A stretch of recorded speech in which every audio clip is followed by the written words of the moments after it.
Alright, this is a story leading up to the second time I got committed. So after the first time, I went through all that shit. I ended up moving out with a friend. I lived with him for a while. I was working and going to school. The police had called me on that time. So this is a little bit further than that. So going a little bit further, I was back living at home. I met my wife, soon to be ex-wife, and I was having a lot of problems right when I met her. And she encouraged me to go get help, and I went one day trying to go get help, and they wouldn't let me in the hospital. So I told them, if you don't let me in the hospital, I'm going to kill myself.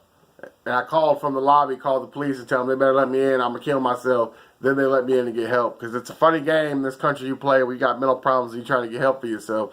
They only want to let you in like that type of place if you fuck it all the way out of it, you don't know you're out of it. They look at it like if you know you're having problems, then you're well enough you could just wait for a doctor's appointment. You don't need to be seen right away. So I met her and she encouraged me to get help, and I was in the process of getting help, and one day they had put me into Parkview Behavioral Health.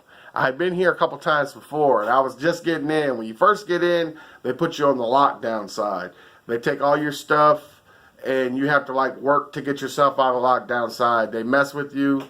They try to aggravate you to see how quickly you get mad, or to see if you can handle yourself in certain situations.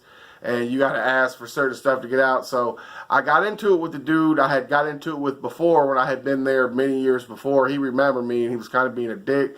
So he took all my stuff from me and they made me strip naked. So I stripped naked and I threw my clothes at him, and the belt buckle I had on my pants hit him in the eye, and they committed me because they said I attacked him or some shit and I was under commitment. So they sent me back to a group home. I was like 27 years old. They made me stay in a group home. After about a month in the group home, I told them I wasn't staying here once my commitment is up. And so she told me just to leave, so I left. So I technically was under commitment still. And I got married. And there's a question, and in the end on the marriage certificate is that, are you under commitment? I lied and got married anyway.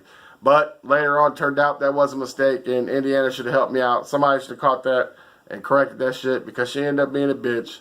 But that's a whole nother story. Sorry, ex-wife.